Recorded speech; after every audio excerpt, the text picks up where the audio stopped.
रूस के राष्ट्रपति व्लादिमीर पुतिन के भारत दौरे ने दुनिया भर के अखबारों में सुर्खियां बटोरी। इस दौरे को भारत और रूस की दोस्ती को और मजबूत बनाने में काफी अहम माना जा रहा है। अभी पुतिन के दौरे की चर्चा खत्म भी नहीं हुई थी कि भारत की तरफ से एक और बड़ी खबर सामने आ रही है, जिससे रूस नाराज भी हो सकता है। तो आखिर क्या ऐसा कदम उठाने जा रही है मोदी सरकार, जिससे भारत और रूस के रिश्तों में आ सकती है खटास? आइए देखते हैं इस रिपोर्ट में। रूस के राष्ट्रपति व्लादिमीर पुतिन के भारत दौरे को लेकर देश दुनिया में चल रही चर्चा के बीच मोदी सरकार अब नए मिशन में जुट गई है। खबर आ रही है कि अब यूक्रेन के राष्ट्रपति व्लादिमीर जेलेंस्की को जल्द ही भारत बुलाने की तैयारी है। एक अंग्रेजी अखबार के मुताबिक जेलेंस्की का भारत दौरा जनवरी 2026 में प्लान किया जा रहा है। वैसे इसकी कवायद पहले से ही चल रही थी। जेलेंस्की ने खुद भी भारत आने की बात कही है और अब उन्हें बुलाने की तैयारियां तेज हो गई। यूक्रेनी राष्ट्रपति को बुलाना एक तरह से भारत के इस रुख को स्पष्ट करेगा कि वो रूस यूक्रेन युद्ध में किसी एक पक्ष की तरफ झुका हुआ नहीं है, बल्कि ये तय है कि मोदी सरकार का फैसला रूस को नाराज कर सकता है। यानी पुतिन के सामने पीएम मोदी ने जिस दोस्ती की ध्रुव तारे से तुलना की थी, उस पर आंच भी आ सकती है। ऐसे में सवाल ये उठ रहे हैं कि आखिर सरकार को जेलेंस्की को बुलाने की इतनी जल्दबाजी क्यों है? इसके पीछे की असली वजह क्या है?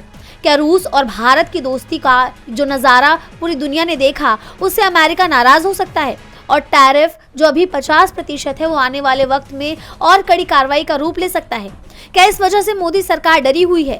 हालांकि विदेश मंत्री एस जयशंकर ने पहले ही साफ कर चुके हैं कि पुतिन के इस दौरे का भारत अमेरिका के संबंधों पर कोई असर नहीं पड़ेगा। उन्होंने कहा, सभी को पता है कि भारत का दुनिया के हर बड़े देश से संबंध है। किसी भी देश के लिए ये उम्मीद करना कि भारत अपने अन्य देशों से रिश्ते कैसे बनाएगा, इस पर उसकी राय मानी जाएगी, ये उचित नहीं है। अगर हमने ऐसा किया तो दूसरे देश भी हमसे यही उम्मीद करेंगे। यानी उन्होंने तो साफ कर दिया कि रूस और भारत के रिश्तों का भारत और अमेरिका के बीच चल रही व्यापार वार्ता पर कोई असर नहीं पड़ेगा। लेकिन सरकार के फैसले इस पर मुहर लगाते नहीं दिख रहे, क्योंकि पुतिन के दौरे को लेकर जो उम्मीद जताई जा रही थी कि पीएम मोदी से द्विपक्षीय मुलाकात में डिफेंस डील भी साइन होगी।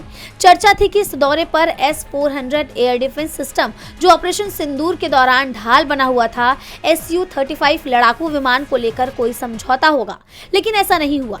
जैसा आप जानते हैं कि अमेरिका भारत पर लगातार दबाव बना रहा है कि उससे ज्यादा हथियार खरीदे जाएं, रूस से व्यापार कम किया जाए। और जिस तरह पुतिन के दौरे पर कोई भी डिफेंस डील नहीं हुई, उसके बाद ये सवाल उठ रहे हैं कि क्या अमेरिका को खुश करने के लिए किया जा रहा है? क्या मोदी सरकार अमेरिका के दबाव में आ गई है? बहरहाल अब सबकी नजरें जेलेंस्की के दौरे पर टिकी हुई हैं। DB लाइव की रिपोर्ट। हमारे चैनल से जुड़े रहने के लिए YouTube पर टाइप करें DB लाइव, सब्सक्राइब बटन को क्लिक करें और बेल आइकन को दबाना न भूलें, ताकि खबरें आप तक पहुंचती रहें। देखते रहिए DB लाइव, क्योंकि यहाँ हैं खबरें लगातार।